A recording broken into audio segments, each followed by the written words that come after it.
ತಹಶೀಲ್ದಾರ್ ನೇತೃತ್ವದಲ್ಲಿ ಕಂದಾಯ ಇಲಾಖೆಯ ನೌಕರರು ಯಾವುದೇ ಅನುಮತಿ ಪಡೆಯದೆ ಅವರ ಕರ್ತವ್ಯದ ಸಮಯದಲ್ಲಿ ಪ್ರತಿಭಟನೆ ಮಾಡಿದರೆ ಅದು ಕಾನೂನು ಉಲ್ಲಂಘನೆ ಆಗೋದಿಲ್ಲವೇ ಎಂದು ಕರ್ನಾಟಕ ರಾಷ್ಟ್ರ ಸಮಿತಿ ಪಕ್ಷದ ರಾಜ್ಯ ಸಂಘಟನಾ ಕಾರ್ಯದರ್ಶಿ ಜೀವನ್ ಎಲ್ ಪ್ರಶ್ನಿಸಿದ್ದಾರೆ. ಕಾರವಾರದ ಪತ್ರಿಕಾಭವನದಲ್ಲಿ 25/6/2025ರಂದು ಕಾರವಾರ ತಾಲೂಕು ಕಚೇರಿಯಲ್ಲಿ ಲಂಚಮುಕ್ತ ಅಭಿಯಾನವನ್ನು ಹಮ್ಮಿಕೊಂಡ ನಂತರ ನಡೆದ ಬೆಳವಣಿಗೆ ಕುರಿತು ಸುದ್ದಿಗೋಷ್ಠಿ ಉದ್ದೇಶಿಸಿ ಮಾತನಾಡಿದ ಅವರು, ಕಂದಾಯ ನೌಕರರ ಈ ಪ್ರತಿಭಟನೆಗೆ ಯಾರಿಂದ ಅನುಮತಿ ಪಡೆದಿದ್ದರು, ಯಾವ ಕಾನೂನು ಅಡಿಯಲ್ಲಿ ಅನುಮತಿ ನೀಡಲಾಗಿದೆ ಎಂದು ಜಿಲ್ಲಾಧಿಕಾರಿ ತಿಳಿಸಬೇಕು ಎಂದಿದ್ದಾರೆ. ಸರ್ಕಾರಿ ಕಚೇರಿಗಳು ಯಾವ ರೀತಿ ಕರ್ತವ್ಯವನ್ನ ಕೆಲಸವನ್ನ ನಿರ್ವಹಿಸ್ತಾ ಇದ್ದಾವೆ ಅಂತ ಬಹುತೇಕವಾಗಿ ಇವತ್ತು ಲಂಚ ಇಲ್ಲದೆ ಯಾವುದೇ ಸರ್ಕಾರಿ ಕಚೇರಿಗಳು ನಡೀತಾ ಇಲ್ಲ. ಭ್ರಷ್ಟಾಚಾರ ನಿಲ್ಲಿಸಬೇಕು ಅನ್ನೋ ನಿಟ್ಟಿನಲ್ಲಿ ಕರ್ನಾಟಕ ರಾಷ್ಟ್ರ ಸಮಿತಿ ಪಕ್ಷ ಹೋರಾಟ ಮಾಡ್ತಾ ಇರುವುದು. ಕನಿಷ್ಠ ಪಕ್ಷ ಪ್ರತಿಭಟನೆಯಲ್ಲಿ ಪಾಲ್ಗೊಂಡ ಎಲ್ಲ ಸರ್ಕಾರಿ ನೌಕರರ ಒಂದು ಅರ್ಧ ದಿನದ ರಜೆಯನ್ನ ಕಡಿತ ಮಾಡಲು ಜಿಲ್ಲಾಧಿಕಾರಿಗೆ ಸಾಧ್ಯವೇ? ಈ ಸಂದರ್ಭದಲ್ಲಿ ಜಿಲ್ಲಾಧಿಕಾರಿಗಳು ತಮ್ಮಲ್ಲಿಗೆ ಬಂದ ನೌಕರರನ್ನ ಪ್ರತಿಭಟನೆಗೆ ಅವಕಾಶವಿಲ್ಲ, ತಕ್ಷಣವೇ ಕರ್ತವ್ಯಕ್ಕೆ ಹೊರಡಿ ಎಂದು ಹೇಳಬೇಕಾಗಿತ್ತು. ಇದನ್ನ ಕೇಳಬೇಕಾದ ಜಿಲ್ಲಾಧಿಕಾರಿಯೇ ಇವೆಲ್ಲವನ್ನ ಉಪೇಕ್ಷಿಸಿ ಕರ್ನಾಟಕ ರಾಜ್ಯ ಸಮಿತಿ ಪಕ್ಷದ ವಿರುದ್ಧ ದೂರು ದಾಖಲಿಸಿ ಎಂದು ಹೇಳಿರೋದು ದುರದೃಷ್ಟಕರ ಎಂದಿದ್ದಾರೆ. ಅಭಿಯಾನವನ್ನು ನಾವು ಮಾಡಿದ್ವಿ. ಕರ್ನಾಟಕ ರಾಷ್ಟ್ರ ಸಮಿತಿ ಪಕ್ಷ ಕಳೆದ 6 ವರ್ಷಗಳಿಂದ ಸತತವಾಗಿ ರಾಜ್ಯಾದ್ಯಂತ ಇರುವಂತಹ ಲಂಚಮುಕ್ತ ಅಭಿಯಾನದಲ್ಲಿ ತಾಲೂಕು ಕಚೇರಿ ಒಂದೇ ಅಂತಲ್ಲ, ಆರೋಗ್ಯ ಇಲಾಖೆ ಇರ್ಬೋದು, ಪೊಲೀಸ್ ಸ್ಟೇಷನ್ಗಳಲ್ಲೂ ಸಹ ಏನು ವಿಡಿಯೋ ರೆಕಾರ್ಡ್ ಲೈವ್ ಮಾಡುವ ಮುಖಾಂತರ ಅಲ್ಲಿರುವಂತಹ ವ್ಯವಸ್ಥೆಗಳನ್ನ ಸಾರ್ವಜನಿಕರಿಗೆ ತಿಳಿಸುವಂತಹ ಕೆಲಸವನ್ನ ನಾವು ಮಾಡ್ತಾ ಇದ್ದೀವಿ. 2021ರಲ್ಲಿ ಕರ್ನಾಟಕ ರಾಷ್ಟ್ರ ಸಮಿತಿ ಪಕ್ಷ ಭ್ರಷ್ಟರೇ ಪವಿತ್ರವಾದ ರಾಜಕಾರಣವನ್ನು ಬಿಟ್ಟು ತೊಲಗಿ ನಾಡ ಪ್ರೇಮಿಗಳೇ ಪ್ರಾಮಾಣಿಕ ರಾಜಕಾರಣಕ್ಕೆ ಮುಂದಾಗಿ ಎನ್ನುವ ನಿಟ್ಟಿನಲ್ಲಿ 31 ಜಿಲ್ಲೆಗಳಿಗೂ 32 ದಿನಗಳ ಕಾಲ ಬೈಕ್ ಯಾತ್ರೆ ಮಾಡುವ ಮೂಲಕ 63 ತಹಸೀಲ್ದಾರ್ ಕಚೇರಿಗಳಿಗೆ ರಾಜ್ಯಾಧ್ಯಕ್ಷರಾದಂತಹ ರವಿಕೃಷ್ಣ ರೆಡ್ಡಿ ಅವರ ನೇತೃತ್ವದಲ್ಲಿ ನಾವು ಹೋಗಿದ್ವಿ. ಅಲ್ಲಿರುವಂತಹ ಸಮಸ್ಯೆಗಳ ಬಗ್ಗೆ ರಾಜ್ಯದ ಜನರಿಗೆ ಲೈವ್ ಮುಖಾಂತರ ತಿಳಿಸಿದ್ವಿ. ಕರ್ನಾಟಕ ರಾಷ್ಟ್ರ ಸಮಿತಿ ಪಕ್ಷ ಯಾವುದೇ ಒಂದು ಅಭಿಯಾನ ಆಗಲಿ ಕಾರ್ಯಕ್ರಮಗಳಾಗಲಿ ಮಾಡಿದ್ರೆ ಸಾಮಾಜಿಕ ಜಾಲತಾಣ ಇದೆ, ಫೇಸ್ಬುಕ್ ಇರ್ಬೋದು, ಯೂಟ್ಯೂಬ್ ಮುಖಾಂತರ ಲೈವ್ ಗಳನ್ನ ಮಾಡ್ತಾ ಇದ್ದೀವಿ. ಇನ್ನು ತಾಲೂಕು ಕಚೇರಿ ನೌಕರರು ದೂರಿದಂತೆ ಕೆಆರ್ಎಸ್ ಪಕ್ಷದ ವತಿಯಿಂದ ಮಾಡಲಾದ ಸಾಮಾಜಿಕ ಜಾಲತಾಣದಲ್ಲಿ ನೇರ ಪ್ರಸಾರ ಮಾಡಲಾದ ಲಂಚಮುಕ್ತ ಅಭಿಯಾನದ ಸಂದರ್ಭದಲ್ಲಿ ಎಲ್ಲಿಯೂ ಸಾರ್ವಜನಿಕರಿಗಾಗಲಿ ಅಥವಾ ಸರ್ಕಾರಿ ನೌಕರಿಗಾಗಲಿ ಕರ್ತವ್ಯ ಅಡ್ಡಿಪಡಿಸಿಲ್ಲ.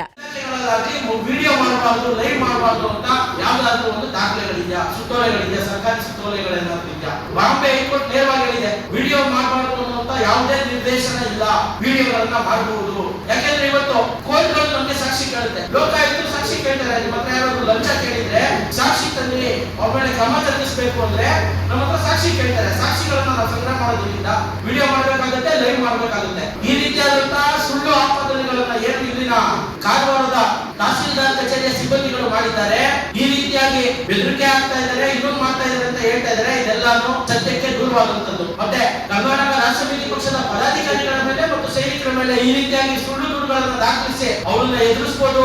ಮುಂದಿನ ದಿನಗಳಲ್ಲಿ ಇವರು ಯಾವುದೇ ಸರ್ಕಾರಿ ಅಧಿಕಾರಿಗಳನ್ನ ಪ್ರಶ್ನೆ ಮಾಡಬಾರದು ಅಂತ ಏನಾದ್ರು ಅವರ ಮನಸ್ಸಿನಲ್ಲಿದ್ರೆ ಅದನ್ನ ತೆಗಿಬೇಕು. ಕರ್ನಾಟಕ ರಾಷ್ಟ್ರ ಸಮಿತಿ ಪಕ್ಷ ಇದಕ್ಕೆಲ್ಲ ಈ ಕೊಟ್ಟು ಬೆದರಿಕೆಗೆಲ್ಲ ಎದುರೋದಿಲ್ಲ. ಇವರು ಅಫಿಷಿಯಲ್ ಸೀಕ್ರೆಟ್ಸ್ ಆಕ್ಟ್ 1923ರಂತೆ ಕ್ರಮ ಕೈಗೊಳ್ಳಲಾಗುವುದು ಎಂದು ಹೇಳಿದ್ದಾರೆ. ಲಂಚ ಪಡೆಯುವುದು, ಕಂದಾಯ ದಾಖಲೆಗಳು, ಕರ್ತವ್ಯ ನಿರ್ಲಕ್ಷ್ಯ, ಕಚೇರಿಯ ಅವ್ಯವಸ್ಥೆ ಅದನ್ನ ಪರಿಶೀಲಿಸುವುದು, ಕುಡಿಯುವ ನೀರಿನ ವ್ಯವಸ್ಥೆ, ಸಾರ್ವಜನಿಕ ಶೌಚಾಲಯಗಳು ಈ ಕಾಯ್ದೆಯ ವ್ಯಾಪ್ತಿಗೆ ಯಾವಾಗಿನಿಂದ ಬಂದಿರುತ್ತದೆ ಎಂದು ತಿಳಿಸಬೇಕು.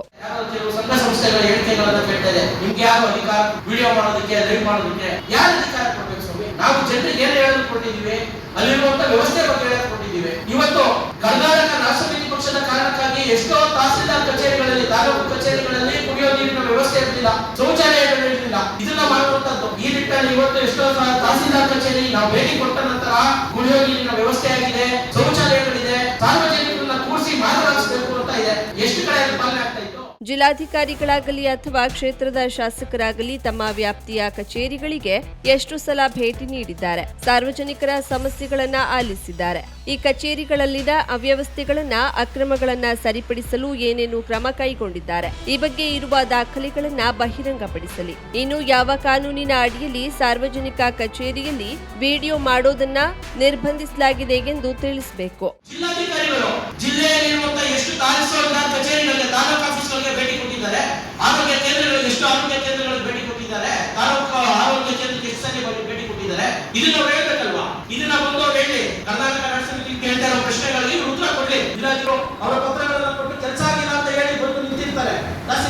ಮುಂದೆ.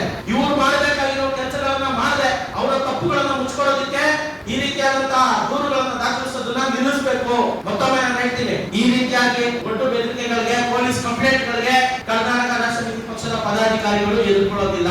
ಯಾಕಂದ್ರೆ ಇವತ್ತು ಇಲ್ಲಿ ನಡೆದಿರುವಂತಹ ಘಟನೆಗೆ ಸಂಬಂಧಪಟ್ಟಂತೆ ತಾಲೂಕು ಆಡಳಿತದ ಅಧಿಕಾರಿಗಳು ಏನು ದೂರನ್ನ ಸಲ್ಲಿಸಿದ್ದಾರೆ, ಕರ್ನಾಟಕ ರಾಷ್ಟ್ರ ಸಮಿತಿ ಪಕ್ಷದವರು ಏಕಾಏಕಿ ಕಚೇರಿಗೆ ನುಗ್ಗಿಬಿಟ್ರು, ಕಚೇರಿಗೆ ನುಗ್ಗಿ ನಮ್ಮ ಕರ್ತವ್ಯಕ್ಕೆ ಅಡ್ಡಿಪಡಿಸಿದ್ರು, ಇನ್ನು ಮಹಿಳಾ ಸಿಬ್ಬಂದಿಗಳು ನಮಗೆ ಧಕ್ಕೆ ತರುವಂತಹ ಕೆಲಸವನ್ನ ಮಾಡಿದ್ದಾರೆ ಅಂತ ಇಲ್ಲಿ ದೂರನ್ನ ಸಲ್ಲಿಸಿದ್ದಾರೆ.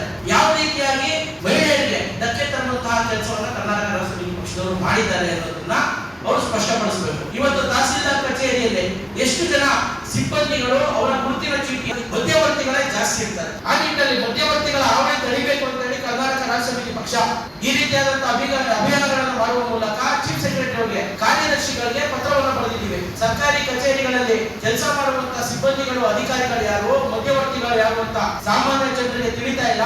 ಹಾಗಾಗಿ ಏನು ಧರಿಸಬೇಕಾಗಿರುವಂತಹ ಐಡಿ ಕಾರ್ಡ್ ಅನ್ನ ಕಡ್ಡಾಯವಾಗಿ ಧರಿಸಬೇಕು ಅಂತ ಹೇಳಿ ಕರ್ನಾಟಕ ರಾಷ್ಟ್ರ ಸಮಿತಿ ಪಕ್ಷ 3-4 ಬಾರಿ ರಾಜ್ಯ ಸರ್ಕಾರಕ್ಕೆ ಆಗ್ರಹ ಮಾಡಿದ ನಂತರ 2019ರಲ್ಲಿ ಚೀಫ್ ಸೆಕ್ರೆಟರಿ ಅವರು ಆದೇಶ ಮಾಡ್ತಾರೆ, ಕಡ್ಡಾಯವಾಗಿ ಸರ್ಕಾರಿ ಕಚೇರಿಗಳಲ್ಲಿ ಕರ್ತವ್ಯ ನಿರ್ವಹಿಸುವಂತಹ ಸಿಬ್ಬಂದಿಗಳು ಅವರ ಕರ್ತವ್ಯದ ಸಮಯದಲ್ಲಿ ಐಡಿ ಕಾರ್ಡ್ ಅನ್ನ ಧರಿಸಿರ್ಬೇಕು. ಪಾಪ ಇವತ್ತು ಜನ ಯಾವ್ದಾದ್ರು ಅಧಿಕಾರಿ ಮುಂದೆ ಹೋಗಿ ನಿಂತ್ಕೊತೀವಿ ಅಂದ್ರೆ ಜನರು ಬೈಲಲ್ಲಿ ಹೋಗ್ತಾ ಇದ್ದಾರೆ. ಯಾವುದೇ ಒಬ್ಬ ಅಧಿಕಾರಿ ನೀವು ಕೂತ್ಕೊಳ್ಳಿ, ಏನ್ ಸಮಸ್ಯೆ ಅಂತ ಕೇಳುವಂತಹ ವ್ಯವಧಾನವನ್ನೇ ಇಟ್ಕೊಂಡಿರಲಿಲ್ಲ. ಆದ್ರೆ ಇವತ್ತು ನಮ್ಮ ಕಾರಣದಿಂದಾಗಿ ಇದೆಲ್ಲವೂ ಬದಲಾಗ್ತಾ ಬರ್ತಾ ಇದೆ. ಹಾಗಾಗಿ ಇವತ್ತು ಏನು ನಮ್ಮ ಪದಾಧಿಕಾರಿಗಳ ಮೇಲೆ ಒಂದು ದೂರನ್ನ ದಾಖಲಿಸಿದ್ದಾರೆ, ಅದಕ್ಕೆ ನಾವು ಕಾನೂನಾತ್ಮಕವಾಗಿ ಏನು ಹೋರಾಟ ಮಾಡಬೇಕು ಆ ಹೋರಾಟವನ್ನ ಮಾಡ್ತೀವಿ ಮತ್ತು ಅದರಲ್ಲಿ ಜಯವನ್ನು ಸಹ ನಾವು ಸಾಧಿಸ್ತೀವಿ. ನಮ್ದೇನು ಇಲ್ಲಿ ತಪ್ಪಿಲ್ಲ. ತಪ್ಪು ಮಾಡುವಂತ ಕೆಲಸ ಕರ್ನಾಟಕ ರಾಷ್ಟ್ರ ಸಮಿತಿ ಪಕ್ಷದ ಕಾರ್ಯಕರ್ತರು, ಪದಾಧಿಕಾರಿಗಳು ಮಾಡಲ್ಲ. ಆ ಧೈರ್ಯ ನಮಗಿದೆ. ಮತ್ತೆ ಸರ್ಕಾರಿ ಅಧಿಕಾರಿಗಳಿಗೆ ಈ ಮುಖಾಂತರ ನಾನು ಹೇಳೋದು ಇಷ್ಟಪಡ್ತೀನಿ, ನೀವು ನಮ್ಮ ಮೇಲೆ ಎಷ್ಟೇ ಸುಳ್ಳು ದೂರುಗಳನ್ನ ದಾಖಲಿಸಿದ್ರು ನಾವು ಕಾನೂನಾತ್ಮಕವಾಗಿ ಹೋರಾಟವನ್ನ ಮಾಡ್ತೀವಿ, ಮತ್ತೆ ನಮ್ಮ ಹೋರಾಟವನ್ನ ನಾವು ನಿಲ್ಲಿಸೋದಿಲ್ಲ. ಈ ಸಂದರ್ಭದಲ್ಲಿ ರಾಜ್ಯ ಸಂಘಟನಾ ಕಾರ್ಯದರ್ಶಿ ಹಾಗೂ ಉತ್ತರ ಕನ್ನಡ ಜಿಲ್ಲಾ ಉಸ್ತುವಾರಿ ರಂಜನಿ, ಜಿಲ್ಲಾ ಪ್ರಧಾನ ಕಾರ್ಯದರ್ಶಿ ಮಂಜುನಾಥ್ ಶಿರಹಟ್ಟಿ, ಕುಮಟಾ ತಾಲೂಕಾ ಅಧ್ಯಕ್ಷ ರವಿ ಹೊಸಕಟ್ಟ, ಶಿರ್ಸಿಯ ಪ್ರಮುಖ ವೆಂಕಟೇಶ್ ವೈದ್ಯ ಉಪಸ್ಥಿತರಿದ್ದರು. ವಾಹನ ಸವಾರರು ಈ ರಸ್ತೆಯಲ್ಲಿ ಸಾಗಿದ್ರೆ ಹೊಂಡದಲ್ಲಿ ರಸ್ತೆ ಇದೆಯೋ ಅಥವಾ ರಸ್ತೆಯಲ್ಲಿ ಹೊಂಡವಿದೆಯೋ ತಿಳಿಯದ ಪರಿಸ್ಥಿತಿ. ಸ್ವಲ್ಪ ಯಾಮಾರಿದ್ರೆ ಬಿದ್ದು ಗಾಯಗೊಳ್ಳುವ ಸ್ಥಿತಿ. ಒಂದು ಕಡೆ ಕೋಟಿ ರೂಪಾಯಿ ವೆಚ್ಚದಲ್ಲಿ ನಿರ್ಮಿಸಿದ ಸಿಮೆಂಟ್ ರಸ್ತೆಯೂ ಗುಂಡಿ. ಇದು ತೋರೆಗಜನಿ ಹೊಸಕಟ್ಟ ರಸ್ತೆಯ ಶೋಚನೀಯ ಸ್ಥಿತಿ.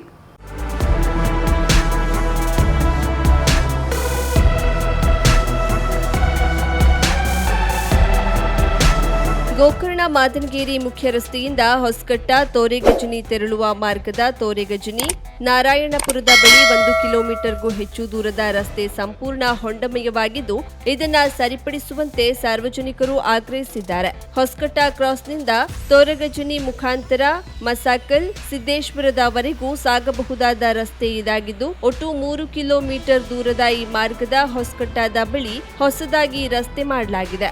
ಇದು ಅಲ್ಲಲ್ಲಿ ಹೊಂಡ ಬಿದ್ದಿದೆ. ಆದರೆ ಆರಂಭದಲ್ಲಿನ ತೋರೆಗಜನಿ ನಾರಾಯಣಪುರದ ಹತ್ತಿರ ಹದಗೆಟ್ಟ ರಸ್ತೆಯಲ್ಲಿ ಶಾಲಾ ವಿದ್ಯಾರ್ಥಿಗಳು ಸೇರಿದಂತೆ ನಿತ್ಯ ಸಂಚರಿಸುವವರು ಪರದಾಡಬೇಕಿದೆ. ಈ ಬಗ್ಗೆ ಜಿಲ್ಲಾಡಳಿತ ಅಥವಾ ಸಂಬಂಧಿಸಿದ ಇಲಾಖೆಯವರು ತ್ವರಿತವಾಗಿ ಕ್ರಮ ತೆಗೆದುಕೊಳ್ಳಬೇಕಿದೆ ಎನ್ನುವ ಅಭಿಪ್ರಾಯ ವ್ಯಕ್ತವಾಗಿದೆ.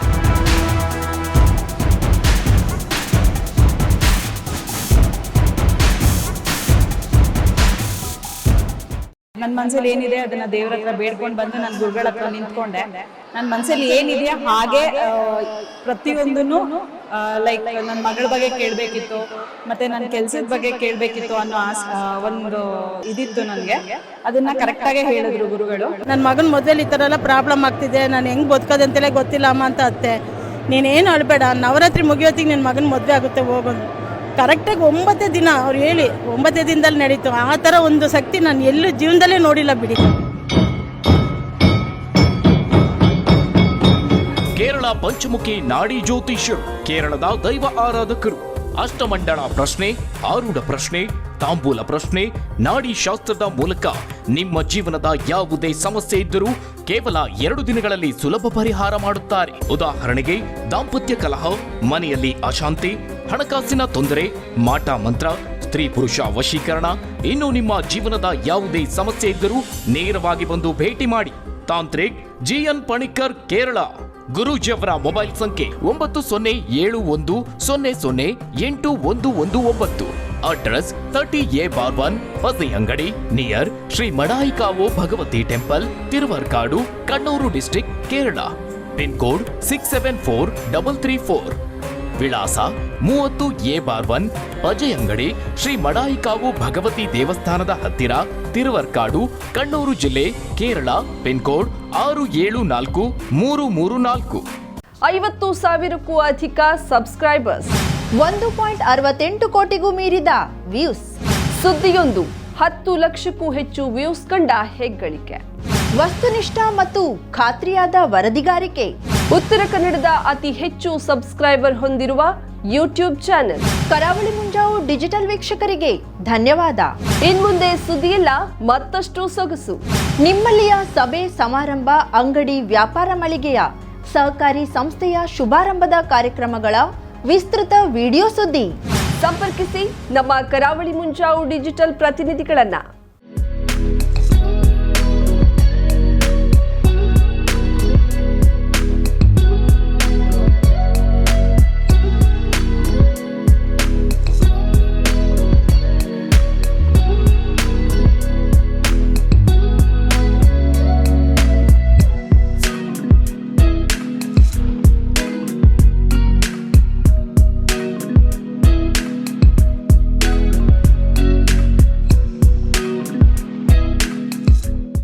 ಸಮಾರಂಭ ನಿಮ್ಮದು, ಸಂಭ್ರಮ ನಮ್ಮದು. ನೋಡ್ತಾ ಇರಿ ಕರಾವಳಿ ಮುಂಜಾವು ಡಿಜಿಟಲ್.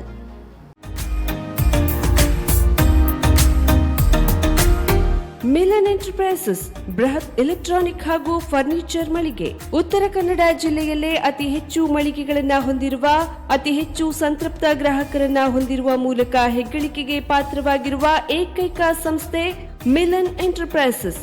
ನಮ್ಮ ಮಳಿಗೆಗಳಲ್ಲಿ ಪ್ರಸಿದ್ಧ ಕಂಪನಿಗಳ electronic refrigerator, washing machine, LED TV, ಎಸಿಗಳು ಲಭ್ಯ. ಭಾರತದ ಕರಾವಳಿ ಹವಾಮಾನಕ್ಕೆ ಹೊಂದಿಕೊಳ್ಳುವ ನಂಬರ್ 1 ಬ್ರ್ಯಾಂಡ್ ಆದ ಗೋದ್ರೇಜ್ ಕಂಪನಿಯ ಕಪಾಟು, ಆಫೀಸ್ ಟೇಬಲ್, ಆಫೀಸ್ ಚೇರ್, ಬ್ಯಾಂಕ್ಗಳಿಗೆ ಹಾಗೂ ಚಿನ್ನದ ಅಂಗಡಿಗಳಿಗೆ ಬೇಕಾಗುವ ಸೇಫ್ ಲಾಕರ್ಗಳು ಅತಿ ಕಡಿಮೆ ಬೆಲೆಯಲ್ಲಿ ಲಭ್ಯವಿದೆ. Teak wood sofa set, wooden dining table ಹಾಗೂ ಗ್ರಾಹಕರಿಗೆ ಬೇಕಾಗುವ ಅಳತೆಯಲ್ಲಿ ನಿಮ್ಮ ಮನೆಗೆ ಹೊಂದಿಕೊಳ್ಳುವ ಹಾಗೆ ಫರ್ನಿಚರ್ಗಳನ್ನ ಮಾಡಿಕೊಡಲಾಗುವುದು. ಕಸ್ಟಮೈಸ್ಡ್ ಕಿಚನ್, ವಾರ್ಡ್ರೋಬ್ಗಳನ್ನ ಅತಿ ಹೆಚ್ಚು ವರ್ಷಗಳ ಕಾಲ ಬಾಳಿಕೆ ಬರುವ ಹಾಗೆ ವಾರಂಟಿಯೊಂದಿಗೆ ಮಾಡಿಕೊಡಲಾಗುವುದು. ನಮ್ಮಲ್ಲಿ ಡ್ಯೂರಾಫ್ಲೆಕ್ಸ್, ಗೋದ್ರೇಜ್ ಕಂಪನಿಯ memory foam mattress, orthopaedic mattress, spring ಮ್ಯಾಟ್ರೆಸ್ಗಳು ಕಡಿಮೆ ಬೆಲೆಯಲ್ಲಿ ಲಭ್ಯ. ವಿವಿಧ ಕಂಪನಿಗಳ ನವೀನ ಮಾದರಿಯ ಮಿಕ್ಸರ್, ಗ್ರೈಂಡರ್, ಫ್ಯಾನ್, ಕುಕ್ಕರ್, ತವಾ, ಫ್ಲಾಸ್ಕ್, ಮೈಕ್ರೋ ಓವೆನ್ಗಳು ಲಭ್ಯವಿದೆ. 0% ಬಡ್ಡಿಯೊಂದಿಗೆ ಸ್ಥಳದಲ್ಲಿಯೇ ಬಜಾಜ್ ಫೈನಾನ್ಸ್ ನಿಂದ ಸಾಲ ಸೌಲಭ್ಯವಿದೆ. ಮಿಲನ್ ಎಂಟರ್ಪ್ರೈಸಸ್ ನಲ್ಲಿ ಖರೀದಿ ಮಾಡುವ ಗ್ರಾಹಕರಿಗೆ ಡಿಸ್ಕೌಂಟ್ ಮತ್ತು ಗಿಫ್ಟ್ ಜೊತೆಗೆ ಪ್ರತಿ 2,000 ರೂಪಾಯಿಗಳ ಖರೀದಿಗೆ ಒಂದು ಬಂಪರ್ ಲಕ್ಕಿ ಡ್ರಾ ಕೂಪನ್ ನೀಡಲಾಗುವುದು. ಈ ಲಕ್ಕಿ ಡ್ರಾನಲ್ಲಿ 7 ಲಕ್ಷದವರೆಗೆ ಬಹುಮಾನ ಗೆಲ್ಲುವ ಅವಕಾಶ ನಿಮ್ಮದಾಗಿರುತ್ತದೆ. ಲಕ್ಕಿ ಡ್ರಾದಲ್ಲಿ 1 ಕಾರ್, 2 ಬೈಕ್ ಮತ್ತು ರೆಫ್ರಿಜರೇಟರ್, ವಾಷಿಂಗ್ ಮಷೀನ್ ಸೇರಿದಂತೆ 30 ಲಕ್ಕಿ ಗ್ರಾಹಕರಿಗೆ ಬಹುಮಾನ ಗೆಲ್ಲುವ ಅವಕಾಶ. ಗ್ರಾಹಕರ ಸಂತೃಪ್ತಿಗೆ ನಮ್ಮ ಮೊದಲ ಆದ್ಯತೆ ಎನ್ನುವುದು ಮಿಲನ್ ಎಂಟರ್ಪ್ರೈಸಸ್ ನ ವಾಕ್ಯ. ಉತ್ತರ ಕನ್ನಡ ಜಿಲ್ಲೆಯ ನಮ್ಮ ಶೋರೂಮ್ಗಳಾದ old Mahalakshmi super market, Mulla stop ಹತ್ತಿರ, ಕಾಜುಬಾಗ್, ಕಾರವಾರ, ಅಗ್ರಿಕಲ್ಚರ್ ಆಫೀಸ್ ಎದುರುಗಡೆ, ಮಾಸ್ತಿಕಟ್ಟೆ ರೋಡ್, ಹೊನ್ನಾವರ, ಸೀಮಾ ಕಾಂಪ್ಲೆಕ್ಸ್ ಹತ್ತಿರ, Moni Basti main road, Bhatkal, Indian bank ಎದುರು, CP Bazar road, Sirsi, JS building, JN road, Dandeli, KS building, Motikeri road, Haliyal. ಇಲ್ಲಿಗೆ ತಪ್ಪದೇ ಭೇಟಿ ನೀಡಿ ಸಂತೃಪ್ತರಾಗಿ.